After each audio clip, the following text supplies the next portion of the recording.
everyone. Oh, thank you so much for joining me here today. I see some familiar faces. I think many of you have been to my other workshops that I've had before. So that's great. So this is the fourth workshop that I'm having of my series of free workshops for fashion entrepreneurs. I started off with a time management one, then we did market research, and the last week we did product development. So we're building upon it, right? And today we're talking about garment manufacturing and production. And I have a special guest here today. His name's Jan. Am I saying your name correctly? No, it's Jan. Jan. Yeah, no problem. Yeah. Jan. People always I get, asked. I know, because my name's like kind of weird too. So, so yeah, and Jan is from Cirrus Garment. Cirrus Garment, yeah. Cirrus Garment in New Brunswick, which is the east coast of Canada. And they do production for Canada Goose. Yep. And Samuelsohn, you said? Samuelsohn, Ribkoff, Sarah Lauren. There are so many. Stansfields. Yeah, Joseph Ribkoff, yeah. Yeah. So Jan will be on hand to, answer any questions that you have regarding production, manufacturing. I have a slide presentation as well that I prepared that we'll go through. But Jan, feel free to jump in where, you feel like it at any time. And anyone who has any questions, just feel free, raise your hand. You can unmute yourself or just type it in the chat. But again, like once I start the presentation, sometimes I can't see the chat box. So it's better that you perhaps unmute yourself and if you have a question, okay? So I'm gonna start sharing my screen.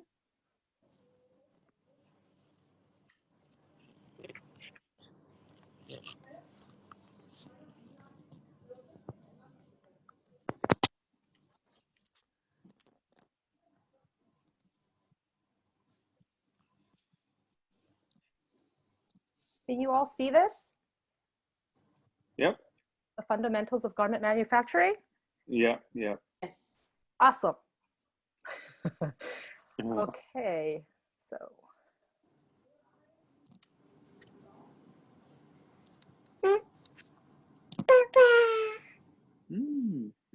I hear a baby. In this session, you will learn the stages of product development, getting preliminary costing, pattern sample development, pre-production process, pattern grading, marker making.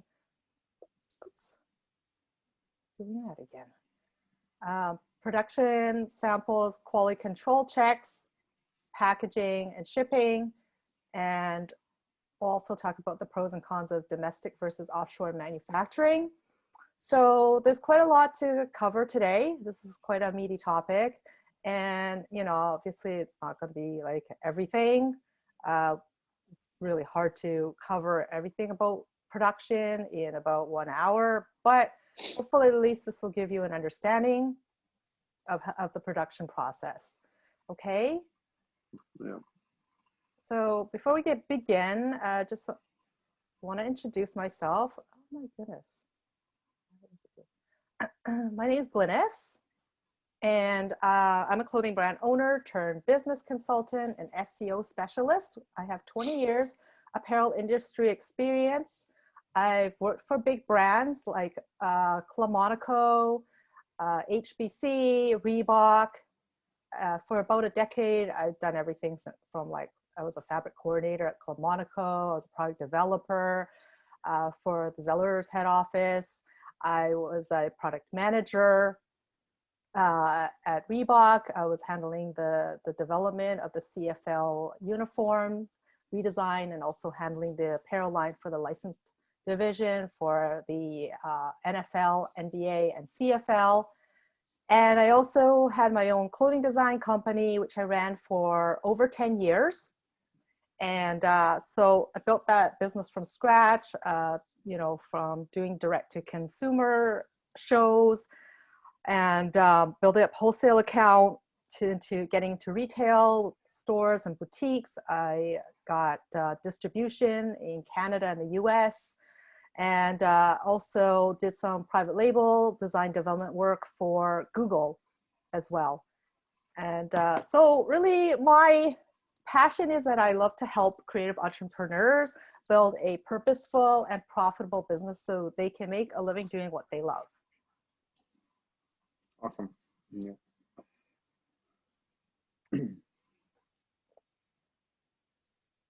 So I'm the founder of Chase Your Dreams Consulting, which offers strategy, business consulting, and SEO services for apparel companies.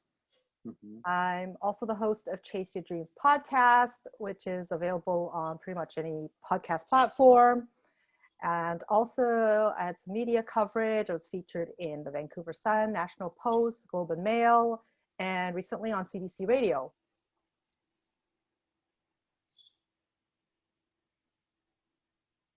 And so for those who were here last week, we had talked about product development, and we had gone over this checklist here.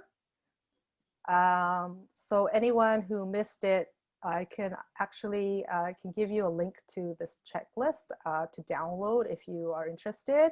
But we're not really going to go in depth about this today because we're going to just move on. If you guys want to see it, there's a recording for it as well. But today we're going to talk about production. I'm just going to touch a little bit on product development, but mostly production. So let's talk about some terminology here. Just going to minimize this. Okay. So MOQ, it stands for minimum order quantity. And that's an industry term that most manufacturers use to talk about production minimums. Tech packs are like garment specs that has a body measurements and also includes bill of materials that has all the details and trim information, including sketch, and there's at least a front and a back with additional details attached to it. It usually also has a comment section as well. Sorry, I don't know why it keeps doing that. So pattern making involves creating the pattern or blocks that is used to produce the garment. The garment has pieces that need to be cut and sewn together, so patterns need to be made for those pieces to be able to be cut out and stitched together. Grading is when you are sizing the patterns up or down. The measurements that you put in from each size goes up by a certain amount in the measurements, and that's typically indicated on the specification sheets. And markers are what the cutters at the factory use to cut out the pattern pieces when it comes to production. Okay, because I'm going to be talking about using these terms in this coming presentation, so I just wanted to go over the terminology with you so that you understand in case you guys don't know this terminology. So I'm just going to touch briefly on the stages of product development. So we talked about this last week, right? Usually start off with a line plan, and you determine like how many colors and styles are going to be in the line. And sometimes you pull, if you have available, you pull the data from your previous year, your sales data, and understand how much units you sold last year. And then you can determine like, what to put in the line for this year. It's very important to have a product development calendar. As I said, it always starts with, knowing what your deadlines are, and usually that you start with your deadlines and then you work backwards. Oh my goodness, I don't know why it's doing that. And technical drawings and style sheets. So, you do your sketches mostly using computer, like on Illustrator, to do your line drawings. And you'd have your size charts and body measurements hopefully already figured out.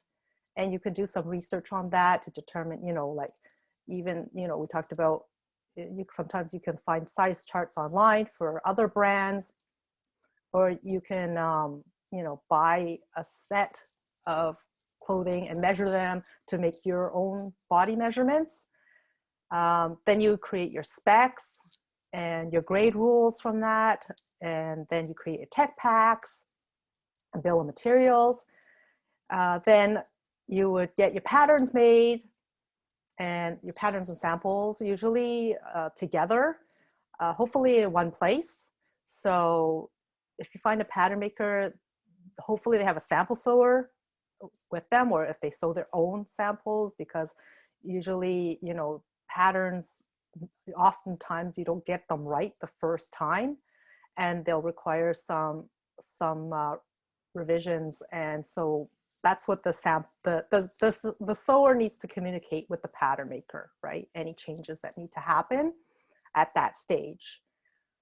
And then you'll be fitting your samples and getting these prototypes made. So the first, you know, your first prototype sample is it's not going to be perfect, right? So that's why there's going to be like some revisions that need to happen on the sample side, and then hence that needs to be translated into the pattern as well.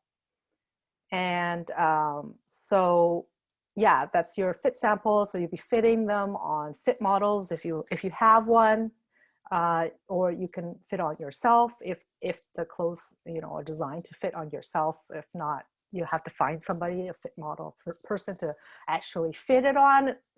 It's better to fit on an actual person than it is on a Judy or a mannequin, because, you know, people, they move, right? And it's not different than a mannequin, a Judy that's like just rigid. And then after you get your fit samples perfected, you can then get your salesman samples. If you are doing wholesale, right, this is when you get your salesman samples made. You could, you know, perhaps make like half a dozen or something. Those are the ones that you would send out to buyers, or if you have any reps, you would give a set of samples to your reps, because the reps will usually keep them with them and they take them out to show the buyers. And that's what they use to, you know, to collect orders from. So this is all stuff before, like, this is the, you know, before production even happens, right? Then you would put together a fabric sheet with the fabric details, all the information of the fabrics that you are using, like content, weight, like that sort of stuff. If you are developing your own fabric, then you would get lab dips done. And that's usually what, like you're getting little swatches back from the mill. So you would send them like a fabric sample, a swatch.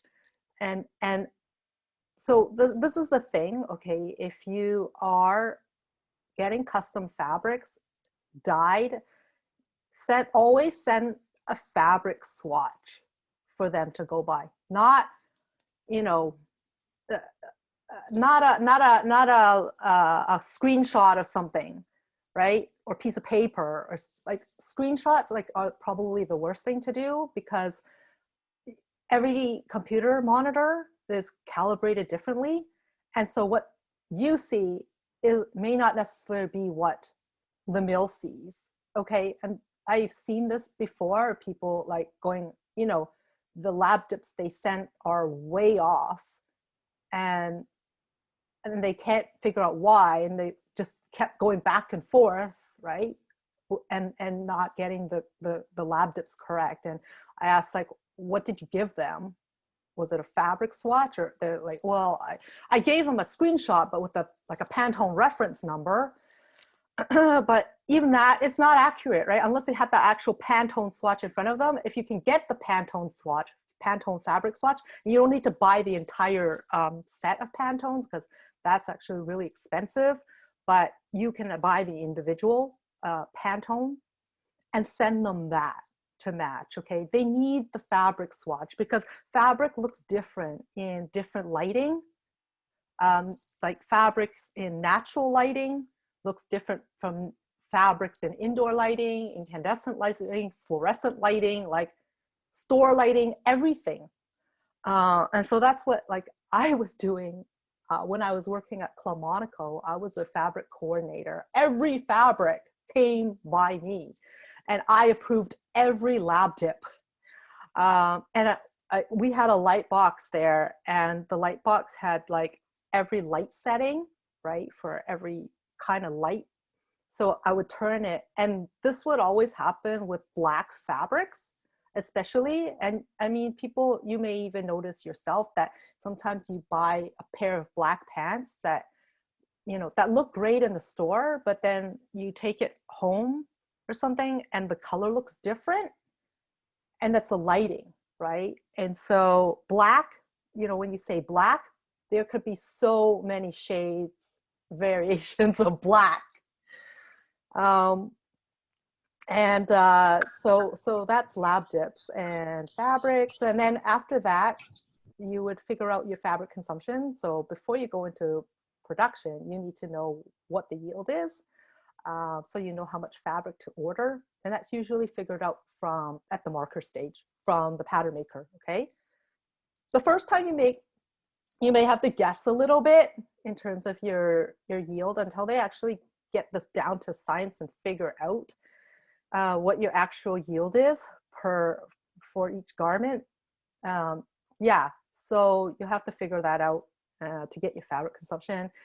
And also everything, you know, needs to have your main label, size label, care content labels, and they must be according to the textile labeling laws, depending on where you are in Canada or the US. But in Canada, you have to have French and English on all your labels. And you have to have care instructions on the label. And I also want to mention CA numbers. CA numbers are not actually required, but according to the textile labeling laws, you need to have the name and address of the company on there. So your business name and address, if you don't have a CA number. And that same goes for an RN number. But if you're a Canadian manufacturer selling Canadian goods and you're going to be exporting, then a CA number is probably the best. And you can just like register for one on the government website, and it's $100 for the registration fee, and you get it almost like they'll send it to you in a few days. Okay, but the CA number basically tracks you, tells them who's the manufacturer. Okay. And so, is everyone okay so far? Just checking the chat. All right. So now let's talk about costing, because costing is really important. Don't, you know, do all this stuff and then just go into production without knowing your costs. Well, I don't think you do that anyways, but it's like you need to know your costs like during this whole process, right? Even if you're kind of at the sampling stage, start getting costs. So go to your factory and get things costed out. And most likely, and Jan could probably speak on this, is usually factories need to see a sample before they give proper costs on things. Yeah, it's true. Yeah. We usually do that, yeah. So the main thing, basically, if we are starting a new product, usually the first thing we always receive is tag pack. So we go through with the tag pack, and then we always request for the sample, because without seeing the sample, it's very hard to find exact cost, you know. Sometimes, yeah, like if the product is looking very easy, but like usually 95%, we always request for the sample. Right. And when you get like when you're costing out the sample, is it usually pretty accurate then at that point? Like once you get to production, like that price is pretty much going to stay as is, or does the price ever change? Yeah, like it happens. Like it's not like something always your price is 100% accurate, which basically you determine when you were looking at the sample.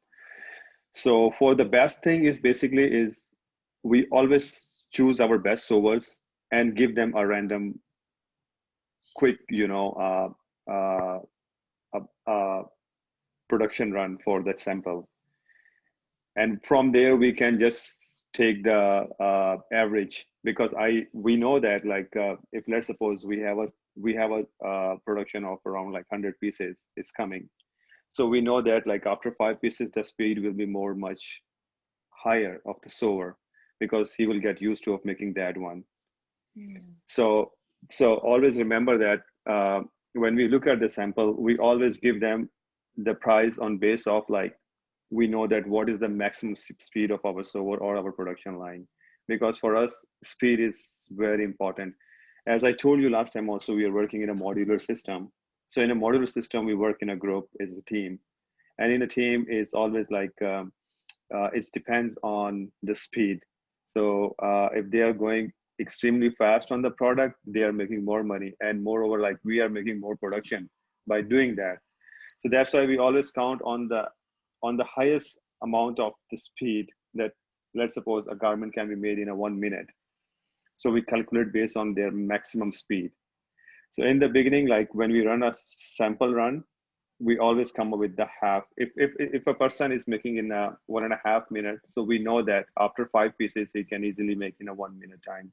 He will reduce that, So this is the way we calculate the speed and the cost of the product, that how much it will not cost us. Mm-hmm. Yeah. Yeah. So from a factory's standpoint, the more units they produce, the more efficient it is. Efficiency, yeah, exactly. Everything is basically based on efficiency. Yeah. So you guys Yeah. literally like stand there with a stopwatch or something and time them? Exactly. Yeah, we do that. Yeah, and it's not only like we do only on the production runs.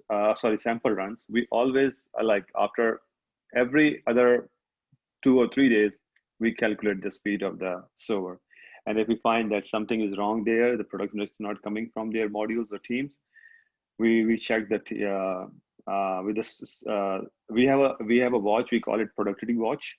It's the app is also available, and it's give you an accurate piece of. It's to give you an accurate time of production. It's basically made for the modular system. Like for the productions. So that productivity watch, we calculate the time and speed and everything. So literally, you are correct. We keep counting their speeds and their level of efficiency every 2 or 3 days. Yeah. Right. Do you want to explain to everyone what the modular system is? Okay. So mostly like in Canada, or like the old-fashioned production is called chain production. So in chain production, a person sit on the machine for the whole day. And let's suppose if he's making sleeves, he just makes sleeves only. Or if he's working on a pant, so probably he's just gonna make the belt only. So, and the whole day, he will just sit on the machine and he will do just one, we call it station basically. So they will just work on one station on same style of work. In modular system, we work as a team. So let's suppose if you are making a tunic, so by looking at the tunic, if let's suppose it's a half sleeves or it's a full sleeve or it's a sleeveless. So as the work will go lesser on the tunics, the number of machines will be reduced. So when we look at the tunic, the sample we receive on our side, by looking at the sample, we find, first of all, that how many machines we're gonna use for this product. So let's suppose we find that 10 machines are gonna use for these machines. So we arrange them in a way so that you guys are hearing me? Yeah. Yep. Yeah, okay. So we arrange the machine in a way that one person can work on at least three machines. So let's suppose we start from the first machine. So the first person is always like who work on the heaviest station. Like he will gonna work on when he will receive the box with the cut pieces. He's starting on that station. So that's once he will finish his task, he will gonna move the box to other person. And that's the way we're gonna fill the module. So each machine has at least 2 boxes. And after that, let's suppose 4 people are working in that in that module, they will gonna switch the machines. So let's suppose the first person was making vent. When he finishes box, he will see that which machine is basically empty. So he'll gonna jump onto that machine. And they have designated stations. They divide in between and then they move around whole day. So what happens that it reduces the number of people basically. So let's suppose if in the chain system, if I need for each station 1 person, and let's suppose there are 10 stations, I need 10 people. But right now with the modular system, I'm taking that 10 station work with the 4 people because they are switching. And by doing that, what happens that we get more production, because a person is just sitting on a one station and doing the whole day one work with the 10 people. Literally, I'm telling you, maybe you will not feel that way, you know, okay, how can possible that? But when you see in the module system, you will see that the production is more higher because these 4 or 5 people work in between, and on other, I mean, like they switch the machines and they work. And the thing which drives them is basically is incentive, because the modular system is always comes with incentive. So let's suppose they have the basic salary plus they have incentive. So let's suppose the target is 100 pants per day with the 4 people. That is their 100%. But if they will go more than 100%, so after 101%, the salary will start gonna change. And that's how it's worked basically. So we have the teams like sometime they will come up with 170% also.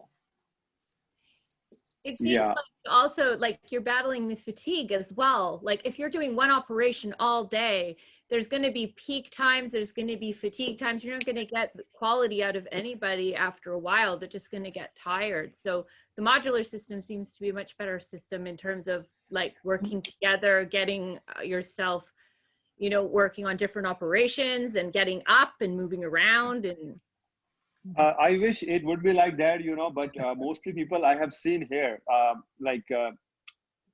when they will get older, you know, they feel like it's hard for them to move around. oh, okay. So yeah, exactly, because it's not something like that they can like easily. I mean, like if they were doing something and then after that they're moving on the station, it's easy job. No, I mean like there's so many up and down, you know. So that's why like mostly I've seen people over 40. They don't feel like to go. I mean, they like the money, you know, like they want to make money. But when it comes to, you know, move stations, they don't feel to move much around. And this is somewhere like it's a sad part where like when we see that like person is, because what happens that let's suppose there's a 4 people in the team and 3 are very energetic. They are willing to make more money, because the thing basically drives them is money actually at the end. So everybody wants that. In my factory especially, everybody wants when they are leaving the factory, they work at least $20 per hour, you know. Okay, where is your factory? We are in St. John, New Where is Brunswick. it St. John anyway? Is it? In New Brunswick. Oh, New Canada. Brunswick. Yeah. Oh, okay. Yeah. So what happens that if they're working in a team, like 4 people working in a team, and one is slow. So what happens that the other 3 people, they get upset with the one person who's working slow. Okay. So they have to be all equal, you know, working in the same speed. Then basically you can get a maximum result and you can keep them happy as well. So yeah, as per your question, I know that like sitting on a chair whole day, some people they like it, some people they really don't like it. Yeah. Yeah. So then what we have was like, yeah. So, okay. I'm a designer, fashion designer. I'm trying to get my a fashion line for a beach gown line, and if I have a contract with you, are you the one who doing searching all the material and manufacture my design, or how it works? I'm sorry, I just joined this webinar. Okay, so usually we don't deal in that one, because our one is not like the product development side. We are on the manufacturing side. So we are dealing just with the production. But we have some cases like on an off basis, they want us like to source out the material, source out the tag pack, and Yeah. yeah, I mean like everything, like cutting and Yeah. panel making, marking, everything. So then Yeah. like these are the like extra things. We can do that, you know, at the end, but we usually like don't recommend much, you know, like to our customers that they can give us that kind of work, Mm-hmm. because like our company is not designed for that so far. I mean, like we have not that staff right now with us like to go for that thing. So we are like already have so much production. So that's why like we usually don't encourage our customer. But yes, if somebody, like I have a guy, he's just a new into the market, and he needs my help to arrange everything. So then definitely like sometimes we go, you know, beyond our limits, we help them. Sometimes like we have a local local designers, Mm-hmm. and their students, they want to be like to want to start their own brands, or they want to come into Mm-hmm. that industry. So for them, actually, we always do that because they have not much volume. So just to encourage them and give them a base, you know, we help them. We go like a little bit out of our boundaries, but usually for like big customers, like if they are a giant customers, we usually don't do that. They come up with the um, with everything. I mean, they do on their side like product development and Yeah. I mean they do on their side. Only like when we come in the game is when they need the production and they source out. So they call us, they set us a tech pack and sample. We make the sample, we send them, they like it, and we start production on that. Okay. Yeah. Since I'm a small player too, I'm like a student as well. I like to try small. Do you do in a small quantity or? Yeah. So what happens that we were not doing that before, but after the COVID-19, we have started that because of Yeah. like a lot of like NGOs and government ask us to help people those like Yeah. jobless right now. So what we have doing right now, we have with the YMCA, we have opened another small production house. And in that production house, we are keeping people, those who cannot work in a modular system, as Yeah. like these people, like they're slow and they Yeah. just want to make like a basic salary, you know. Yeah. That's So what I for do. them, Jobs. exactly. Yeah, exactly. So that they can make some money and earn, you know, Yeah. during this COVID time. So we are just giving them like small contracts so they can do it. And yeah, so at then we are doing that. Yeah. So it's a way for you to be able to cater to sort of a new marketplace, because what I find with being an indie designer is that we won't be able to do a 100 minimum, like not yet. And Yeah. whether or not that is something that is like, do we have to ramp up to that point? You know, can we produce only 30 units of something per style? These are questions that we kind of need answers. Yeah. Okay. So Yeah. it's always like, if you have a more quantity, definitely your price will be less. Yes. A customer is coming with me 30 pieces. If they are asking me 30 pieces, definitely for 30 pieces, I need to take it out my people from the Yeah. production Yeah. where I'm making 10,000 pieces. Okay. So definitely there the price will be different. But yeah, if you have something like you want to work on that, our doors are open. Yeah, we can help. Well, that's wonderful. Thank you. Yeah. Yeah, Well, yeah. lots more at the end of the presentation, I guess. But Okay, amazing. So let's talk about costing a little bit. So when you get the cost back from your factory, then you want to make sure you price it out and make sure you have your final costs. So whether or not if you're doing domestic, you want to make sure your costing includes your fabrics and trims and your labeling and your packaging, all that stuff. So just a quick costing exercise here. So say if your unit cost was $10 and you want to sell it for $25. So to figure out what your gross profit is, you would take subtract $10 from 25. So your profit is $15, right? And to figure out what your gross margin your gross margin is. So you would take the $15, so your gross profit, divide that by your sale price. So $15 divided by $25, that tells you your gross margin is 60%, okay? And from my experience, you know, with clothing, typically gross margin around 50% is normal. And, you know, that's what I said, try to aim for when you go in, to go for a 50% margin.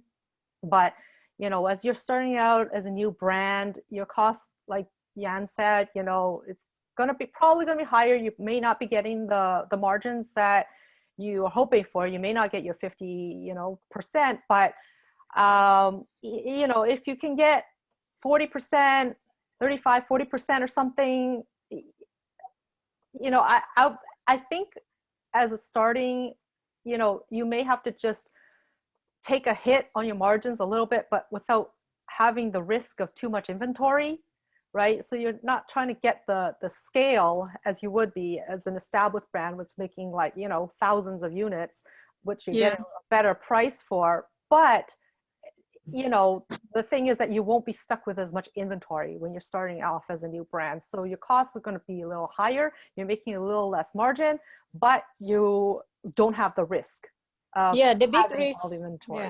Yeah. And another thing I will gonna add here, sometimes factories like in Vancouver area or in Toronto area. So what happened, the cost of living is higher there. So I know that sewers are getting better per hour rate over there compared to St. John, New Brunswick, or like East Canada, because we are on the Atlantic side. So we are not coming to like big provinces or big cities. So the cost of living is still low here. So still the production point of view, you can still get a better price compared if you are making your product in big cities, because definitely when the owner look at the price, he's looking at his costing as well, like factory, electricity, heat, labor, machine, everything, maintenance, you know.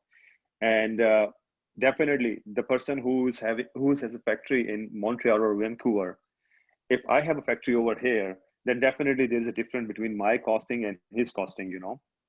So that's why, like, people mostly like big brands, like how we can tackle them here. There are two things. One is our speed. By far, like, our speed is ridiculously good. We are doing very fast work. Our pace is very great. Second thing, our prices. Our prices are very marginal, because the province where we are living actually is not that expensive. So our expense on our like property side or like maintenance side is not that high. So that's why we can keep our prices low to attract customers. So in case like, if you are making a product, you want to make our product, it's always good to have some search in smaller areas where like small factories are, because they can always give you a better price than the big players in big cities. Yeah. Thank you for that. Yeah. Okay, so let's talk a bit about pattern and sample development. I know, Jan, your factory doesn't do that, and people need to contract it out. But you can have recommendations for people, contractors that can do this work of doing pattern making and also grading and marker making as well. Yes. Right? Yeah, could you share with us, please? Because I really need, even just student, whatever, if you do them better, I mean, even like us, just like a home industry that can do like a pattern making, and then before I send it to you, is be really helpful. Yeah, sure. I can pass a message to Glynis, I think. I don't know like how to drop a message. I have like contact numbers I can share with you. If you are looking for I got pattern your making email. or That's margin. why I'm reaching you, because I got your email from you. So Yeah, sure. Yeah. I can reply you, so you can give it to me. How did it work? Yeah. The email. Yeah, I can share the contact number, and you can always talk to them. Okay. Yeah. Great. Yeah, and they're pretty fast. Yeah. Mm. To reply you and make a pattern for you guys. Yeah. Mm-hmm. So pattern making. Okay, so typically how they price it out, They typically have packages. Okay, so I think Miranda, are you here? Miranda, Hi, you're, Glynis. you're Yeah, in this yeah. one, right? Yeah. So we were talking Yes, I about am. this last week about and about your situation. Mhm. And actually, I was in a clubhouse room last week with two expert product development people, and one was a pattern maker. And so I was asking her the question, right? Oh, nice. About like, how do you price things? And she says it's usually packages. Oh, That's included. So in the package, right, it includes certain steps, and that includes them, like, you know, being able to figure it out. So some pattern makers are charging for figuring it out, but when you pass them the design, they should know that in the beginning. You know, first of all, yeah. how much is this going to cost? Like, if they need time to figure it out, if this is something that's totally, you know, but they should have an idea already. And they said it should not require more than 2 rounds of revisions. Okay. Typically for her, speaking from her, you know, as an expert pattern maker, she said 2 rounds, and then anything beyond that, they bill hourly. But this all would be discussed ahead of time. And so how she works is that she works in packages. And she said roughly, like, for pants, she would be like $400. And that includes your pattern, your sewing, No way. fitting, and your round of revisions. Oh my goodness, that is insane. Like, can I email you to get this person's contact afterwards, please? Yeah, and then I told her about your story, and she's like, "Oh no!" What a horror story.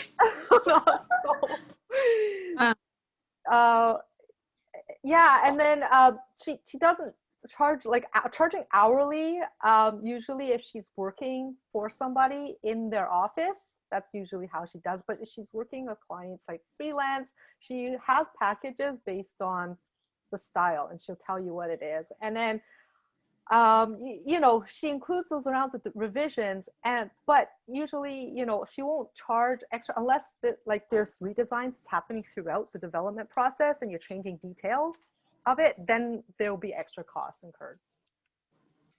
Right. But it shouldn't be like, you know, what you spent so far. And she's like, "Oh my God," you know. I'm like, yeah, it just sounds pretty bad. Like, it doesn't sound like she's even, you know, get close to getting what she needs and still going. And she's like, okay. I'm like, well, and they were all saying, you know, they agreed that there has to be a cutoff at a certain point. Yeah. With it just can't keep going unlimited, and you've already spent so much on your patterns. So it's kind of, however, it's like, you got to say that's it, but she needs to finish what she's done and give you the patterns, like, Exactly. Yeah. and however, I was like, what if she just takes it and gives it to someone else? And both of those people were like, no, we will not touch other people's work. Like, that's Okay. a pattern maker's nightmare, is like, they won't touch another pattern maker's work and they won't finish it. They would rather start from scratch. So her advice was, either you cut your losses. If this is not working for you, it's like, that's it. But you'll probably have to start from scratch again. I mean, I understand. I'm a pattern maker, and so Okay. this is all You are. yeah. That's really cool. well, not designer, but a master Designer, tailor but fan. I'm a master tailor and I make patterns. Yeah. So So how can I contact you? A whole lot of sense, and also, like, you do not want to touch someone else's pattern. You really don't, because it's like, it starts with measurements and calculations, and to undo somebody's work, it's like an alterations nightmare. If you've ever done alterations, and trying to alter somebody is altering. Right. Yeah. It's like, start from scratch. yeah, what we tend to do is, like, Tammy will make the pattern, like, for our garments. Then we'll send that off to our like pattern maker to just to digitize and grade. Yeah, she works on Gerber. I work analog, so I work with pencil and paper, and yeah, it works great for us in our situation, and actually cuts a lot of time because we are doing the patterns ourselves. Well, Tammy designs by pattern making, basically. Like, Yeah. that's sort of part of the Yeah, I'm more of a process. technical designer, so I design, and the pattern making process is part of my design process. But just to kind of reiterate, is the pattern that we create, we take it to somebody to tweak, essentially, and she gives me sort of a second opinion, and we match everything, and then it gets digitized into Gerber, and she has a master copy, and then she grades it from that. So it's working very well, actually. It works for us. So. Yeah, so she just charges us by the operation, like such and such to grade, such and such for plotter paper, for Yeah, and she whatever. has services and packages as well. So, but the hourly rate is also there as well, and that those prices are pretty standard, and I think they're even the same as hers. So, yeah. just from the front lines. Good to know. Yeah. But thanks for Someone asking else on is your behalf going too, to do it. Glynis. Yeah, no problem. I was thinking about you. Aw, So, that's so sweet. I feel your pain. So I- I really hope that helps, and you get that figured out. Yeah, no, I'm definitely gonna reach out for their contact, because I think I could have gone like 4 garments by now if it was at that rate. So Yeah. need to change. So you guys all have my email. I'll give you guys my email after as well, so you can email me, and then I can put you in Yes, touch please. with Can I have everyone. your email? Yeah, I have everybody's contact, unless you want to put your email address in the chat box. Otherwise, email me, and then I can put you in touch with the people that you need to. And But I how do you type my email on it? I think I got this email, but I want to know about your email. Whose email I got it? I was here. I'll put my email here in the chat. Where's the chat?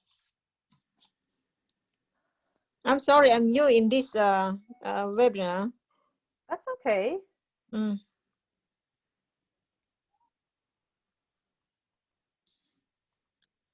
That's my email address. hello@glynistow.com. Oh, that's a nice email. Oh, I can't. Yeah. Now I lost it. Did you get it? How do you see that? I You lost see it. that go to the chat.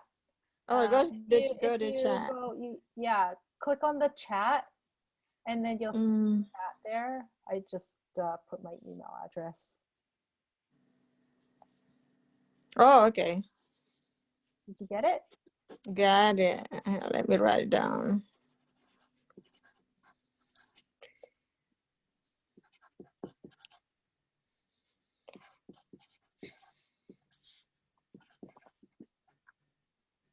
So let's talk Okay. about pattern grading and marker making a bit, just quickly.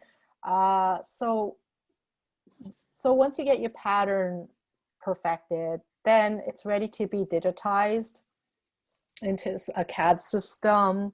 Like there's Lectra, there's Gerber, there's AccuMark, I think. There's different systems, and apparently they're not compatible with one another, which is really annoying. I had patterns made from a factory that was using one system, and then I had to move factories to another system, and they couldn't read it, and they needed some special format, and I had to get them to like convert it into something. And anyways, so what happens is they take your master pattern or your block, and then they digitize it into the computer system, and then they grade them, right, according to the body measurements, and then they put them into a marker.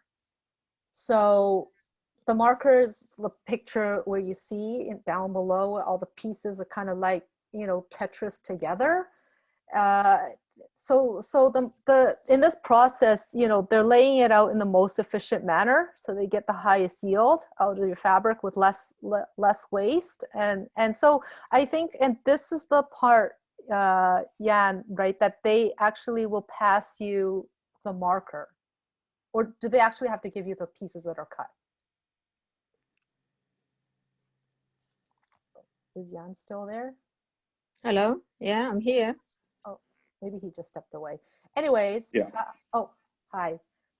Do they give you the marker or do they give you the cut pieces?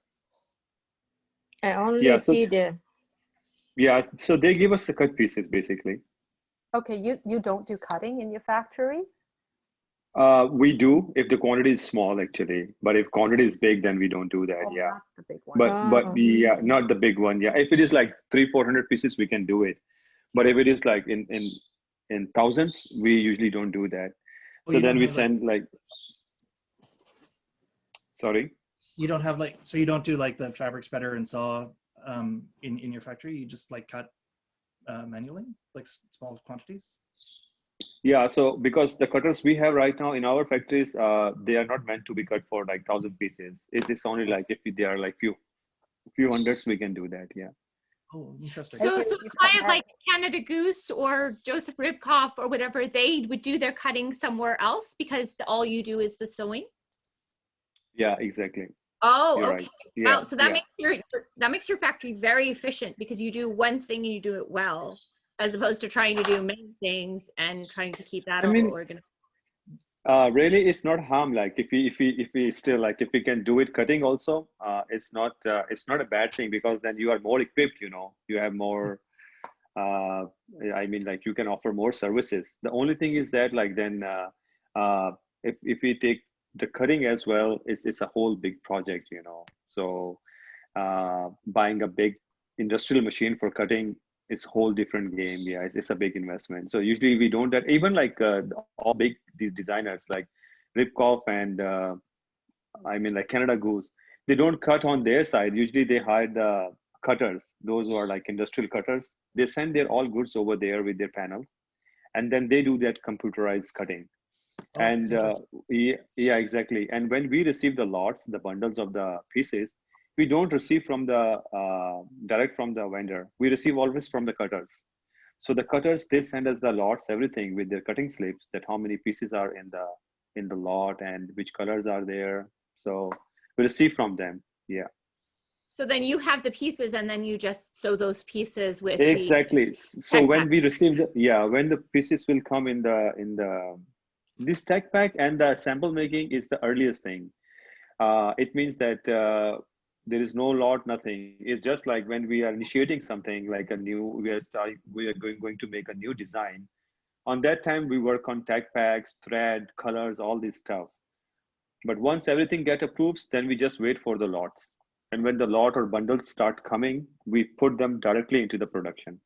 And Oh, before I that, have we arrange, yeah, another question, and it's yeah. around the communication of your clients. So do you go back and forth with your clients and basically they work directly with you? Like, do they come to your factory to have an in-person appointment, or is it mostly done online? yeah. Like there's some stuff that we do that involves like some precision sewing that could probably be done more efficiently if it Yeah. was done a different way. Like, do you consult on that? Yeah, so it's like if somebody wants to visit our factory, it's usually happens only like when we are doing starting a new business with a new client. So then they Mm-hmm. come, they visit our factory, they see that which kind of work we are doing, our machines, which kind of machines we have. They see our sewers skills, like which kind of product they are working.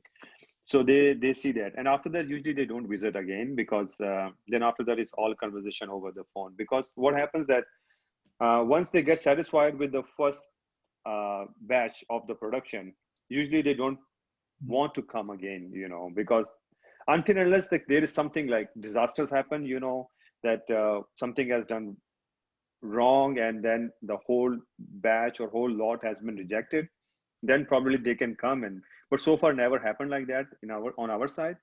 So only like customer, they want to visit us for like when they start a new business with us, and after that they don't come. For let's suppose for the Canada Goose, they You- never come to us. They send just the samples to us and they ask us if you can make it. So Canada Goose will always give you 5 attempts to make their coats. If you make in 5 attempts, you can become their vendor, because they're very precise with their quality. Extremely difficult to Okay. make. Yeah, so that's why, like, if one needle hole went on the wrong side, it's rejected. Yes, yes. So they are like that. But like, they didn't bother to come to visit us or anything. They just send us the samples. We make the shell. We are making the shell of the coat, not the whole coat, but like we just make the shells only. So whether it's ladies or gents or new style, we just make the shells. So they send us the shells pieces, we make, and we send them, and they approved us. When they approved us, we are their vendor, and now they just send the lot to us. They just send the cut pieces, and we are just putting them into the production. Yeah. If there is something new, they always send us a new tech pack. We check, we arrange our modules, we send them the price. They are okay with that, and then they start production. Yeah. These days, they're really looking at production. I know particularly our customer is very interested in the process of how we put our garments together and the kinds of businesses that we work with and such. So it's a lot different than it used to be in terms of the transparency, and Canada in particular, the apparel industry, you know, to be able to find you is really something, because we found that a lot of places were closing down. There wasn't as many connections like there used to be. And I was just curious, you know, what kind of relationship you have with your clients, because it's important to our customer. Right. Yeah. Yeah. Yeah, a lot of people expect that transparency now in the manufacturing process because they know, you know, heard a lot of horror stories of the industry. Yeah, how but it's I harming think, yeah, people's butt. yeah, and I would say, like, if somebody wants to visit us, we welcome them always. Yeah, they're most welcome to come and visit our faculty, like our factory area, and meet our team. You know, That's great. I feel very happy. Like, the people, those who are working with us, they're extremely hardworking, and exactly like the team. Like, we have so many departments. Like, we have a quality, then we have trainee, so many departments, and like people, those are working there, they're extremely talented. So What about, if I may interject, what about for kind of like filming or marketing purposes? Since Tammy just mentioned, like, customers nowadays, like, they really require that transparency. For any new brand starting off, like myself, I'm intending to do like a video of how, like, you know, the supply chain is really clean and all that. Is that something that you or most other factories will allow, just to shoot some like behind the scenes? Like, what's that level like? Or is it just for, you know, the business person going in to check it out?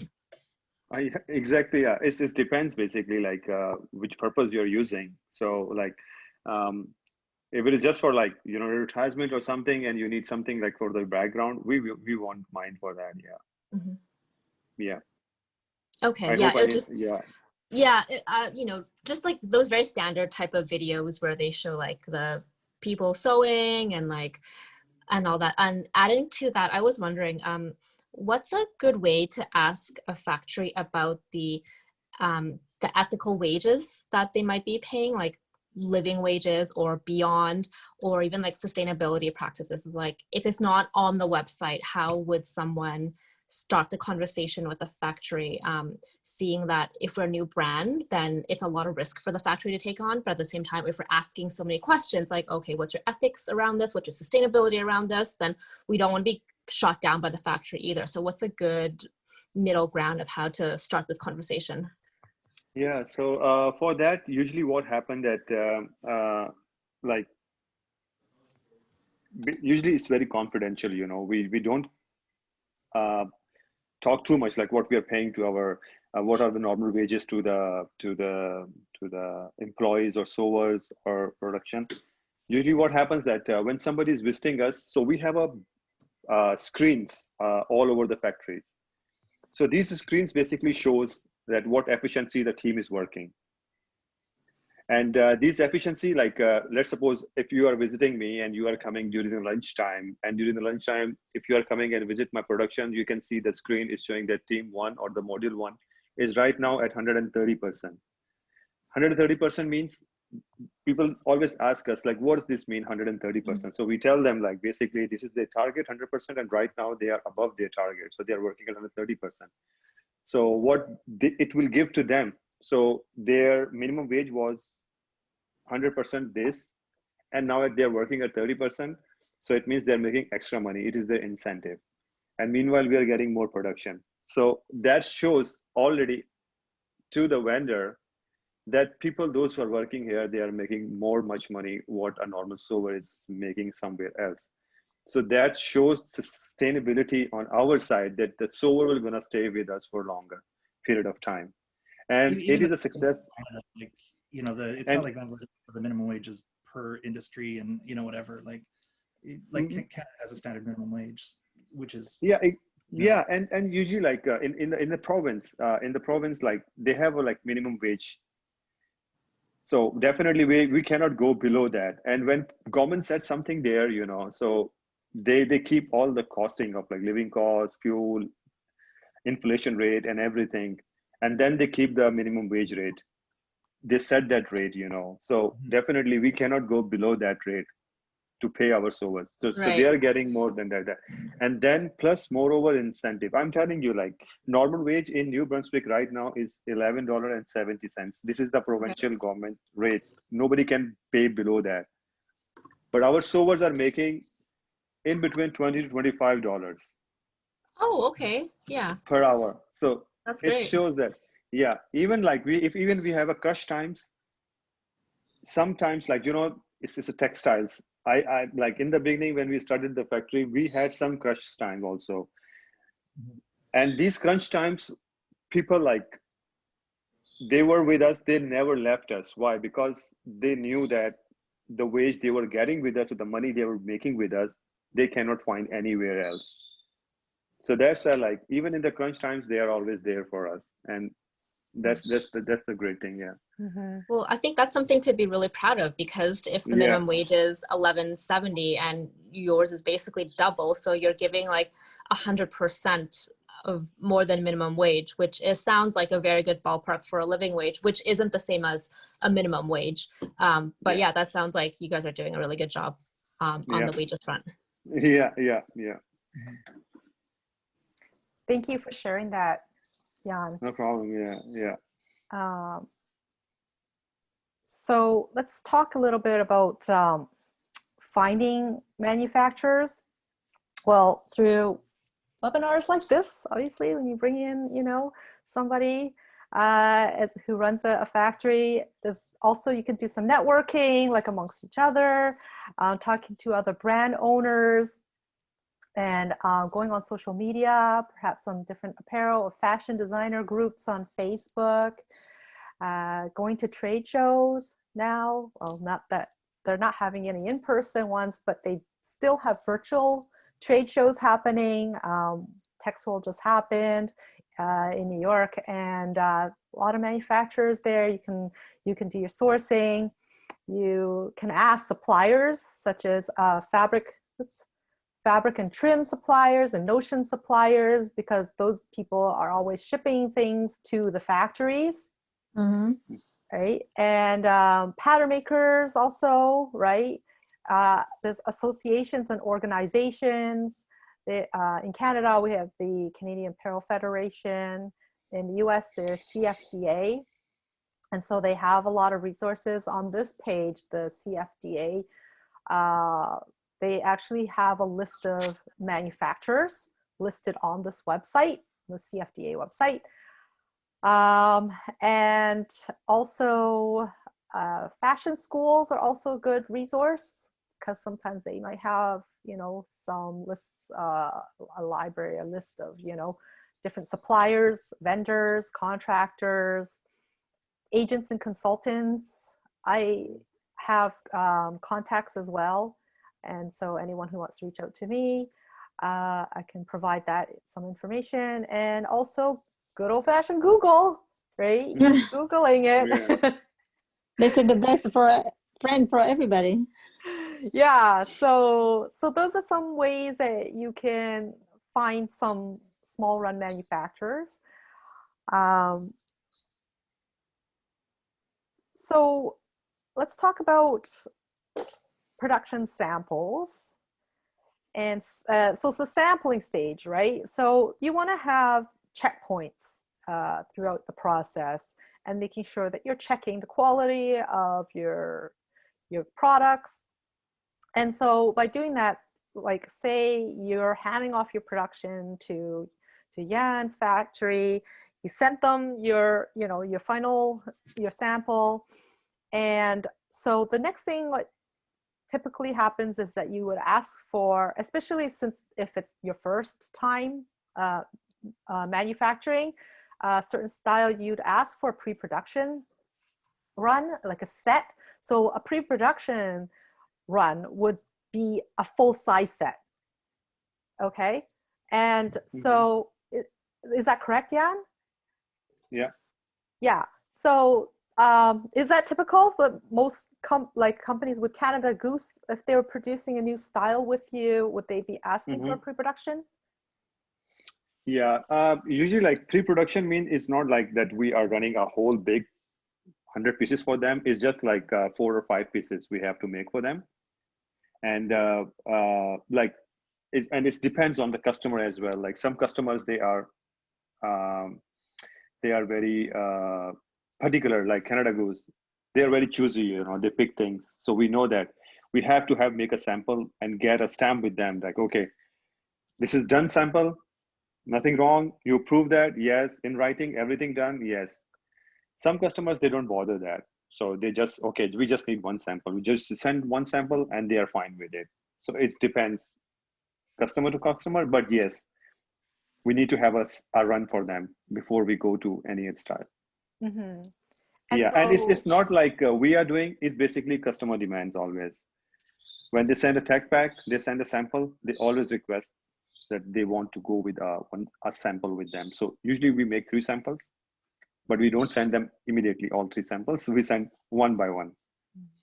So we send one sample first. If they like, they tell us, okay, no, like we need like this thread is not be like that, or like the number of stitches are more here, so reduce the number of stitches or increase the number of stitches, or maybe like sleeves are a little long or something like that. Whatever they find something, they just explain us, and then we send the other sample according to that. Yeah.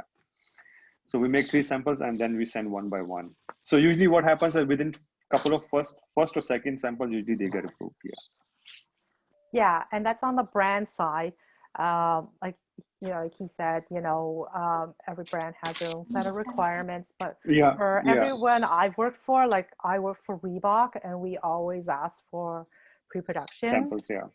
We get the full size run and check it. So your technical designer or product developer would be the one that's checking. So they would actually check all the measurement specs that the measurements are coming out to spec. And because this is the point where you can make any corrections, right, before production starts. So this is a very important checkpoint that you would have in terms of your quality control, because once it goes into production, done is done. Done is done. Yeah. So then also most companies, I think they ask for top of production, or they ask for a production pull. So that's just basically pulling a sample from the production run and sending it to them for inspection and for check and making sure, everything's approved, looks good before shipping it. So we ask for production samples all the time from our factories. I would look at it and check and approve it. They couldn't ship without my approval. Yeah. And what happened that sometimes like when you're working on a bulk products, when you're working like 10,000, 15,000 pieces.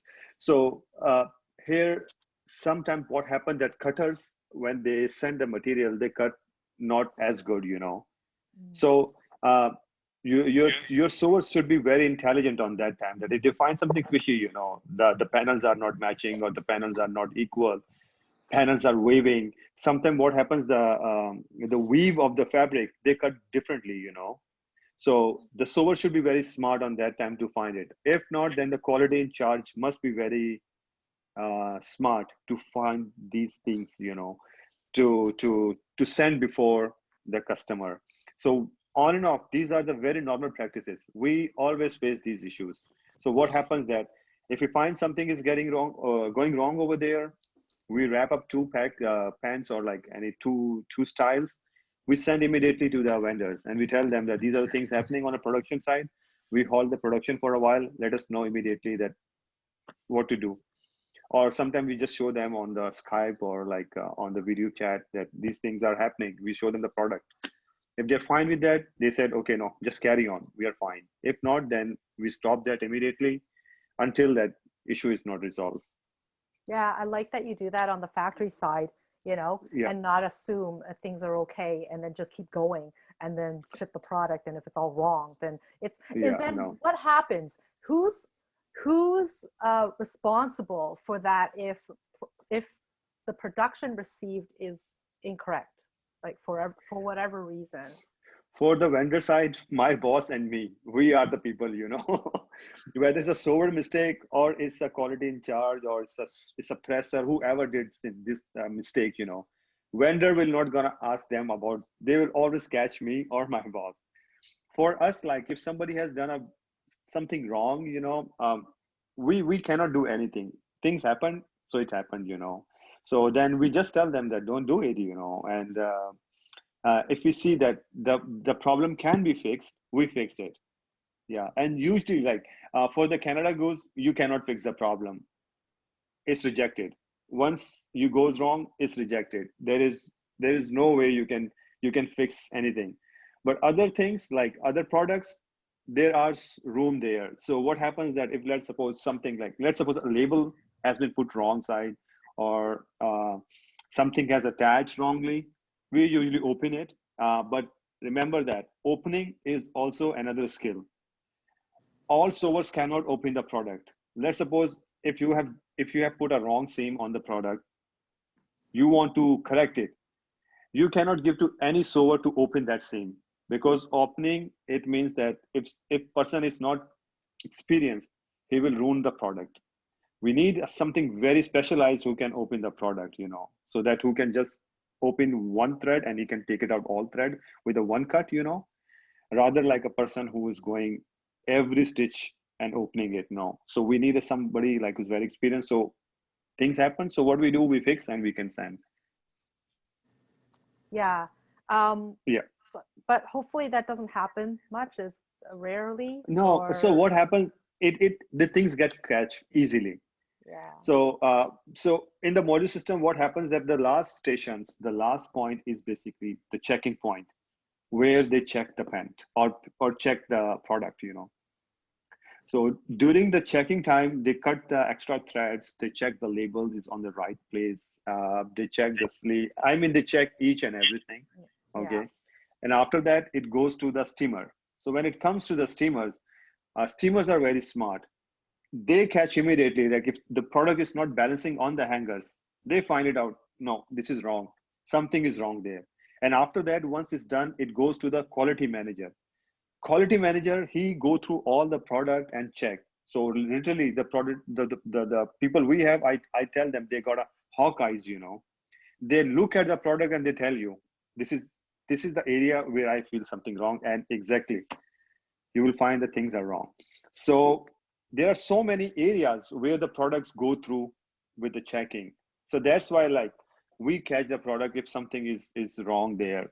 So if we find something wrong there, we stop the production, that module, and we check. We take it out all the pieces, we fix that, and then we can send them. Yeah, so a lot of it's on the factory, right? The responsibility of putting these checks in place and checking everything down to the minute detail even before shipping, because ultimately it can fall on you, right? If anything goes wrong, and it's like you don't want to have to go back. You don't want to have to like unstitch or fix, or you know, the worst is having to redo it all, right? That's the absolute worst situation. So I can understand, you know, how much due diligence you would have and making sure that everything is to spec and to quality and on par. Yeah, correct. Yeah. Anyone have a question? I do. It's Miranda. I have a question about how small brands, especially when starting out, like myself, how we can work for a factory like yours that doesn't do the cutting, because I think ideally I'd like to have everything done in one place. So to have to ship things back and forth, it might be That's right. a bit of work. And also, I don't even know where to get things just cut. Like, would you just go to a factory to get that done? Like, where would you get that done and to ship it over? He can cut like a few hundred pieces though, right? If it was a few hundred pieces, just not thousands of pieces. Okay. And then I guess it's not the like the digitized one you talked about last time, Glynis, where it's gives you more yield. Yeah, like I said in the last session, finding a factory perhaps that does it all, has in-house pattern making, ultimately saves you some headache because it's all done, if they do pattern making and do the development for you, and the grading and the marker making and the cutting. Like I was using a factory in Toronto that did computerized cutting, and they had in-house pattern making as well. So they helped do my sampling for me, and they did the sewing and all that stuff. Then it reduces a lot of that back and forth and having to send things from different contractors and stuff. I mean, with that being said, it really depends. Like, for example, I mean, Jan specializes in certain things, and he also says, if there's a need for something, he's willing to even bring in machines to make this special garment. And so certain factories specialize in certain things as well, like knits versus wovens, I would see, especially because they would require different machinery as well. So yeah, like with a small brand, like a lot of factories don't do I find it's rare to see factories here that have the full in-house pattern making, marker making, cutting, and sewing all in one. They do exist though, but at least try to find a pattern maker, sample sewer, and grader, marker making, all of it in one, if you can. Hopefully the pattern maker usually would also. Does the factory not usually do the marker making? No, because they would need the system to do it, unless they do it by hand. I was using a factory in Vancouver, actually, that just made their own markers, and they took my patterns and they would kind of do it the old-fashioned way of just tracing it onto the, they would lay the fabric, right, in layers. They would lay it. They had the cutting table in the factory. They had the cutting table, and they would lay it, and then they would place the patterns on. So I didn't have to get the markers done. There is that option as well. If you give them the patterns, they can probably do it and lay it out and stuff like that, and then cut it. So that's what my factory was doing here. But I mean, like these kind of like marking and like making patterns, like if it is small quantity, like with the pencil, we can do that too on our side. We had a lady, she ordered us 500 kaftan, the beach wears. Not last year, in 2019, and she was having a hard time to find a cutter and pattern making. So we did that for her also. I have a lady who can do that pattern making with a pencil. But yeah, like we usually don't encourage people to do like we do for them, But yeah, if you have something like you cannot do it, then let us know. Yeah, probably. Like you we're gonna help could you for just that. lay the patterns out, and trace them out with the pencil, and then go in and cut it. You have it's an not interesting thing. we have an interesting thing with our cutting. Our fabric is actually quite expensive. So our offcuts are very valuable to us. Yes. So we find that the offcuts become other garments. Yeah, I'm actually wearing a shirt that's like strip quilted. Yeah, yeah. So we have like a strip quilted kind of thing that we do where we just slice all the pieces and we use as much as we possibly can. And it's part of the sustainability of our brand. And I was just thinking like Miranda might want to consider that when she's cutting, if she's interested in the offcuts of her fabrics, is like, I think cutting is quite an interesting thing to understand these days because of the waste of fabric. And so I just kind of wanted to bring in that because it is now, I'm aware that I can just get something sewn, that I don't have to have it cut and sewn in a factory. That's very eye-opening to me. Well, that's actually really interesting because we also have some stuff that's like a giant printed panel, you know, on the back of a shirt that needs some special layout. Or, you know, if you're dealing with like African prints that have really large scale prints, you know, like it's interesting. I didn't actually realize that you could cut it yourself and then send it to someone to sew together. Like,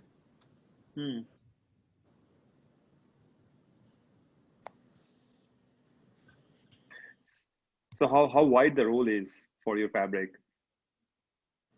The fabric is only 45 inches wide. We're considering getting a 54 inch because we work with quilting cotton, and quilting cotton has very, very narrow margin.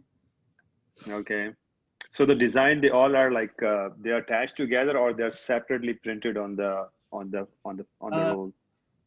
Oh, well, we're kind of talking about two different things. So the first is, I don't know if you can see the video, but like this is a shirt that's made, and it was just the offcuts from like 3 different shows that we did, just all stitched together in rectangles.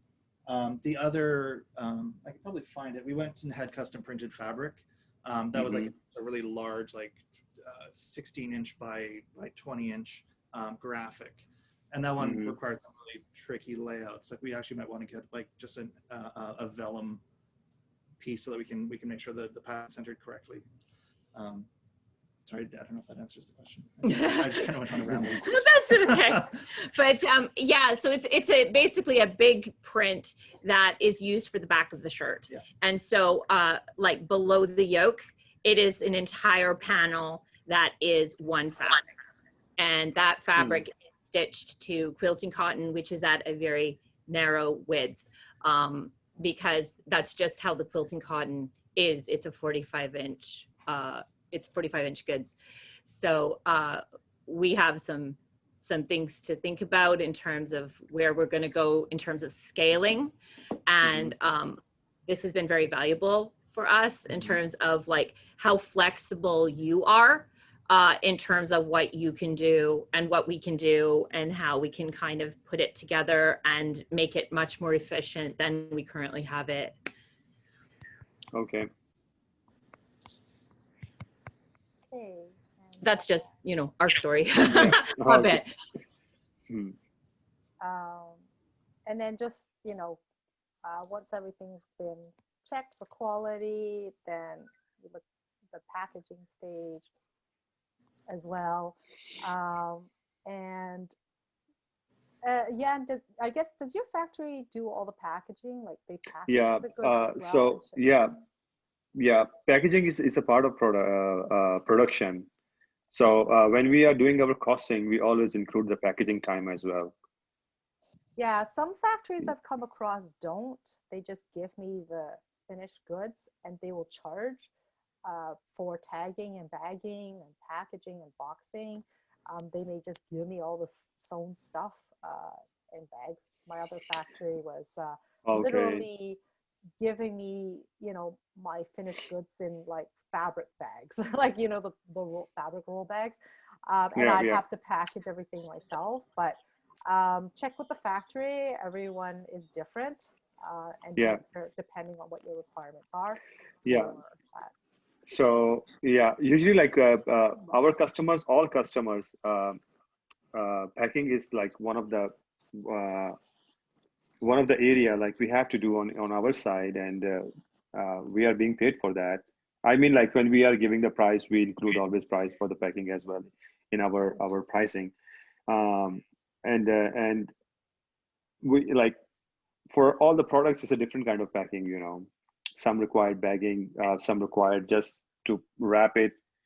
So it just depends like which kind of packing they required. And we pack them, put in the box, tape them nicely, put the paper in the box so that no dust can touch them. And we put them on the pallet and send them, yeah. Yeah, and also these days with, you know, trying to minimize the amount of plastic waste, especially in garment industry with poly bagging and all that stuff. You know, some people have gone the route of perhaps bulk packing things as well, and so they're not in individual poly bags. So that could also be an option, right? Yeah, but mostly like all the packings are being provided by the vendors. We don't buy anything. Yeah, we don't buy anything. All carton boxes, poly bags or bags, whatever, like they are providing. We just buy tapes only. Right. Yeah, but all the packing is provided by the that's vendor. Yeah, that's like with Reebok as well. Like we sent them yeah, everything, you know. Yeah. Okay, so I know we're getting over like almost an hour and a half here, so I just wanted to just quickly talk about, you know, domestic versus offshore production here. So this chart, you know, tells you pros and cons. Domestic production, you know, you have the convenience of factory here, shorter lead times. You don't have any customs brokerage to deal with. You're supporting local. There's a faster turnaround. Well, not necessarily in terms of like sewing lead time, but more like there's none of the shipping lead time as there is with offshore. And usually domestic can handle smaller quantities as well. I recommend always doing domestic production before, like for a new brand starting out. I feel that there's just more control with it. And of course, you know, the advantage of smaller quantities, and also the communication. Communication is such a big thing, right? And so, you know, some of the cons would be, you know, yeah, there's higher labor costs. Perhaps you may not have access to raw materials as you may if you're going offshore. Depending, may not have as much technology. Some factories in overseas have, you know, more modern machinery. Skilled labor here, like, you know, it's hard to find skilled labor, and eventually if you outgrow the factory, you know, that sort of thing, just a scaling thing. So with offshore, you know, there's higher volumes that are required, which, you know, they can do the volume, but there'll be higher MOQs. Factory usually handles everything. Like you said, you know, they'll even handle ordering the materials for you. You pretty much get the finished good, and they'll price it out in FOB. And usually you have access to the global market in terms of sourcing materials. If materials that you're looking for, usually, you know, it's good to find the mill and the factory kind of being in close proximity helps as well, and that would offset the amount of transportation that it takes going back and forth, like sending the fabrics to the mill, to the factory. Lower labor costs and better machinery.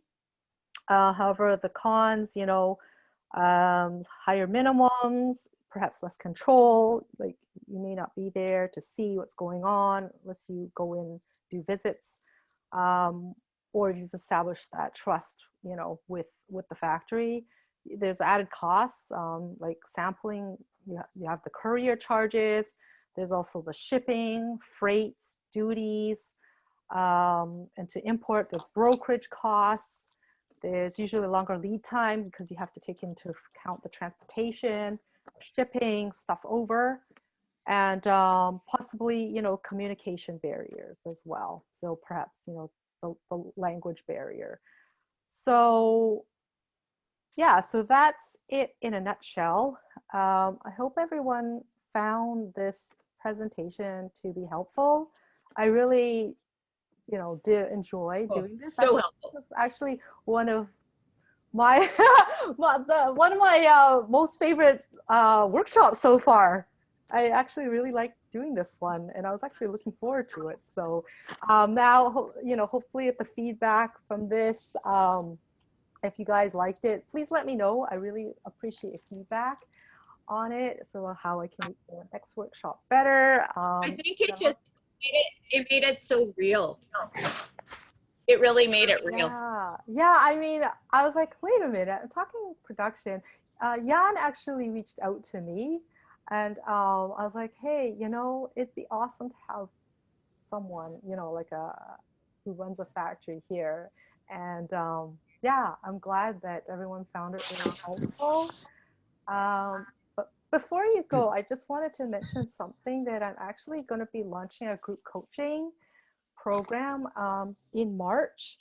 And I just wanted to talk about this program briefly, about how it works. So it's going to be like a mastermind type of group. So there won't be more than 10 people at a time. The program is 3 months.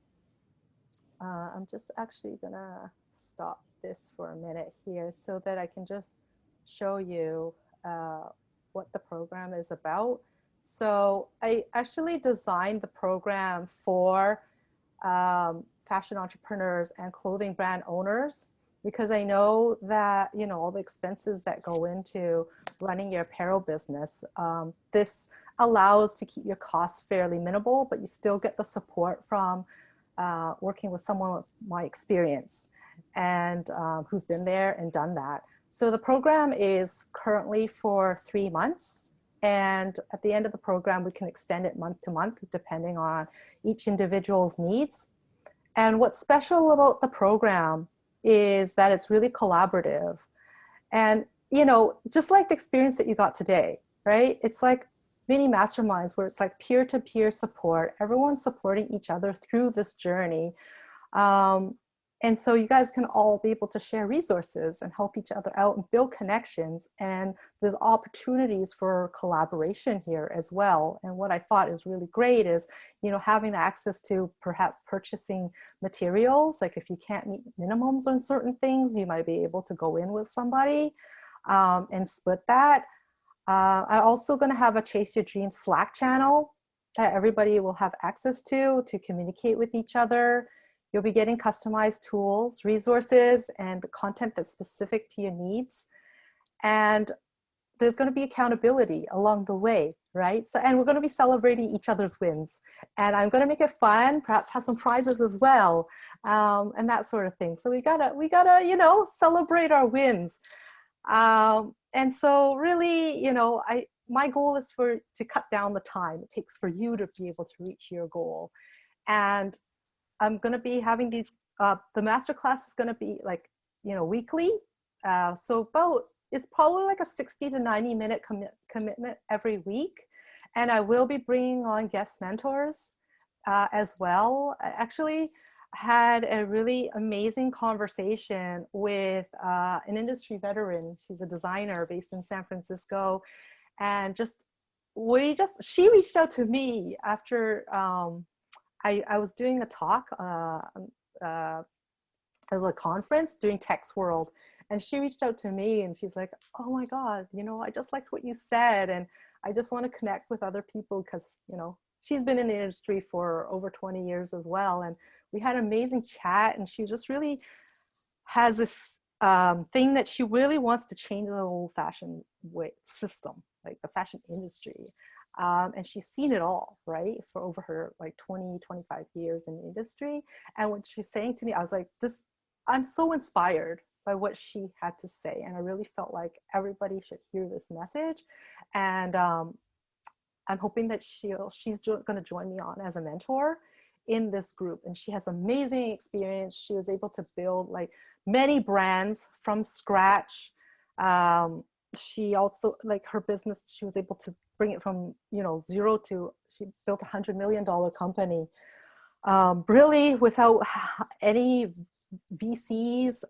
She just, you know, took the money and reinvested into company. So it's really, really inspiring person. And so that's why, you know, you'll have access to me, my 20 years apparel industry experience, you know, as well as other guest mentors as well.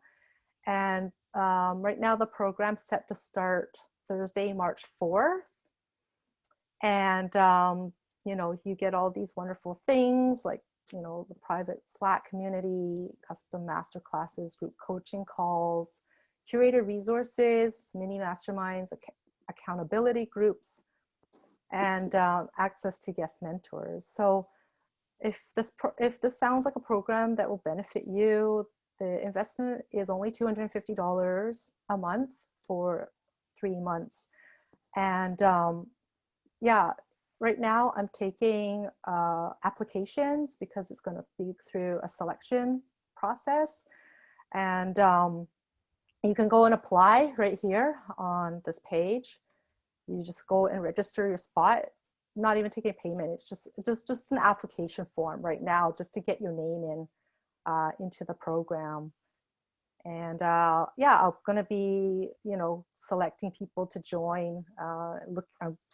Starting probably like the end of February. I'll be looking through it, and I'll be contacting people who get chosen. So I'd really love, you know, to have you all become part of this mastermind group. I think you'll really get a lot out of it. And if, you know, you're interested, just please, like, you know, at least just fill out the application form. I'm gonna put the link here in the chat box. So just right here, here's the link to my group coaching program. If you can think of anyone who would be interested, or, you know, perhaps this would benefit them as well, please share this link with them. And that is pretty much my pitch, but for today. And I really, you know, I really appreciate everyone for joining me here today. I really enjoyed doing this session. Like I said, this has been recorded. You'll all get an email with the link to the recording as well. And I really, yeah, I really appreciate you guys all being here today. So if there, does anyone have any questions? You have a question, don't you? Sure. I guess, so I'm just thinking in terms of like preparation. So we're going to be doing a show, hopefully a live one even, this October.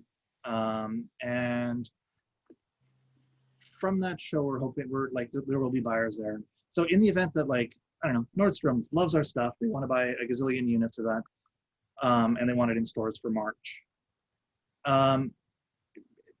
In the event that that sort of amazing situation happens, how prepared should we be with a factory? Like, what do we need to have in place to be able to actually execute on that?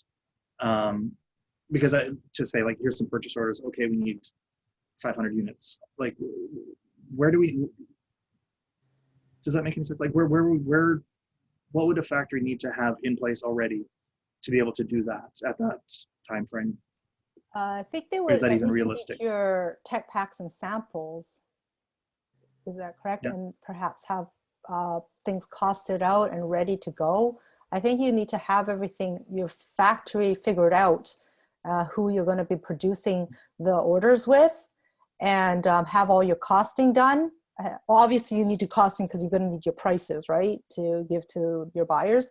But pretty much have that all ready, figure out who your fabric supplier is going to be, have everything lined up, and also know what your lead times are, okay? Because I'm sure Jan has, you know, a busy production schedule going on, and he needs to know, you know, timing when things are coming down the line, so he can be prepared, right? And also know, if you know what your lead times are, right? Say, you know, I'm not, like, say it's 2 months or 3 months, you need to give the factory enough notice.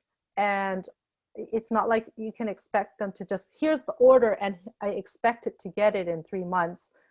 They may need time to figure out their schedule as well, right? If that's the case. Am I correct, Jan? Yeah, if factory is producing for you in a month time, I mean, they're very fast. I'm telling you. Yeah. Yeah. I I mean, guess- like if you contact a production house or a factory and tell them that you need a product in a month time or after a month, and if they are agree, it means they are very fast. Yeah. Yeah. I guess, yeah. So like in this case, it would be like, I guess probably 5 months between like when we get the purchase order and when we need to have it. But it is over Christmas, and I don't know what typical lead times are. So Do you run all year round? Do you have a particular dark period where you don't run, or? No, we are flexible all year around. And if you have anything, I mean, don't feel hesitate. Just throw and check with me. You know, we're gonna adjust you somehow. Yeah. So talk to Jan about it. Ask him what his lead times are for whatever items that you're trying to produce. Keep those in mind. Keep the busy, especially keep the busy time in mind, right? Usually it's fall production. And always allow buffer, I would say, you know, allow buffer, put in your 2-week buffer for in case things go wrong. Because I feel for me, my experience, production, you know, rarely ever goes like 100% smoothly. You're lucky if you get your stuff like without any issues. It's 100% like everything, you know. So give yourself some time, that buffer, to allow for issues, anything that happens, but know when what your lead times are, so you know when you have to pass your orders to your factory. So that's when you determine what your cutoff date is for your wholesale orders. So that's what you tell your buyers. Okay. Does that help? it does a lot. Thank you. Yeah. No problem. Awesome. Yeah. I mean, like I said, you know, calendars are your BFF in this business, right? Yeah. If you don't have calendar, you fail to plan, you plan to fail. And it's all timing, you know, so making sure your deadlines are there, having your calendar in front of your face. If anything, that calendar has to be in front of your face all the time, and you're looking and like looking backwards and knowing when all your deadlines are and making sure you have the buffers. Oh yeah, we have 3 kids. I know all about the calendar. Awesome. So if there are any more questions, then I am going to wrap this up. And of course, you know, please keep in touch with me. Thank you, Rini. I'm glad you learned a lot. Glynis, I have a question about your program. So is it going, like, what's the, like, what do you have set up for? Like, is it just going to be like weekly chats or like speakers, or is there like some sort of curriculum, or is this just like support wherever we need it? I think it's a mixture of all of that, really. It's really tailored to the members, like who are in the group, their needs, what they are. If you guys all are struggling with time management or something, right, then we can do a workshop on that. We can have, you know, I can talk about that. We can have we can set it up as topics, like weekly, right? We can do topics. We can just do it as if everybody's like, okay, for 1 week, like just do a check-in, you know, just asking questions that you have.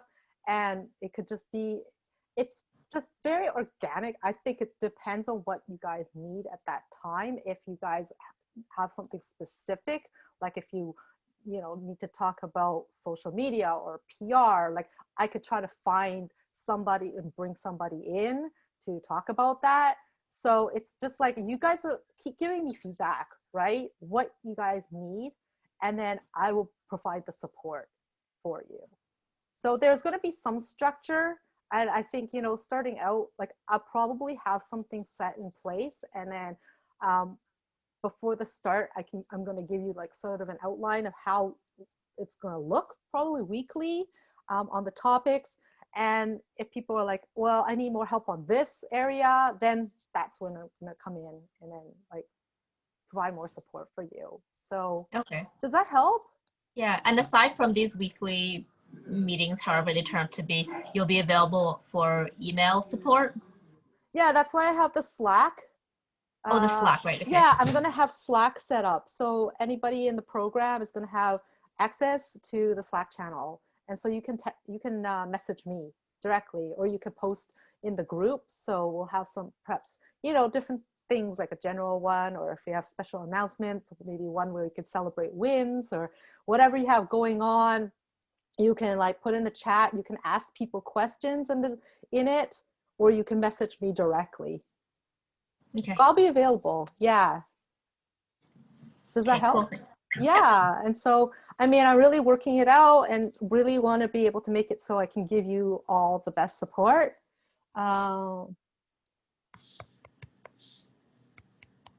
Yeah. So to find Jan, he is on he has a Facebook page for his company, Cirrus Garment. Jan, if you want to put your email address as well in the chat for people, if they want to contact you directly, put your email address, or you guys can contact me and I can put you in touch with Jan, whatever works, right? Again, my email address. Oops, I keep private messaging people, sorry. Thank you so much, Jan. Like really, Thank you, Jan. It's incredibly helpful. So helpful. Like sometimes I feel like we're just kind of chasing our tails, so to speak, in this crazy endeavor that we want to do, chasing our dreams and goals. And this made it very, like I said, it was just very real to be able to talk to somebody from industry who that's their specialty, and from Canada too, which is very cool. Yeah. I mean, like, I'm really thankful to Glynis. Like, he invited me on this platform. It's really, you know, like, it's great, like, when we share our stories with each other and find the ways to help each other. And yeah, if I can help you guys, it would be great, you know, in any terms. Yeah. Excellent. Thank you so much. Excellent. No problem. Yeah. Thanks, Glynis. Thank you, Jan. Well, you actually reached out to me, so thank you for that. And I'm really glad, you know, I love to create this kind of collaborative environment and connecting people. Yeah. Even through this webinar, you know, people are able to meet other people through it as well and form contacts and other things, you know. So, of course, you know, True. Yeah. Share your contact, share your, if you guys have an Instagram, you know, put your Instagram handle in. Let's give everybody some love here, you know? Like, yeah. I put my Instagram in right here. So I love, you know, if you guys can follow me, but really, you know, yeah, I'm just here to help you all. So thank you very much, Glynis. Thank you, and thank you everybody for joining me here today. And look forward to the next workshop I have next Tuesday, and I'm talking about sales and marketing. Okay. Okay. That's perfect. Okay. See you then. Thank you. Thank Bye. you. Take care. Take care. Okay. Bye. Have a nice day. Bye. Bye. Bye. Bye. Bye. Bye. Bye.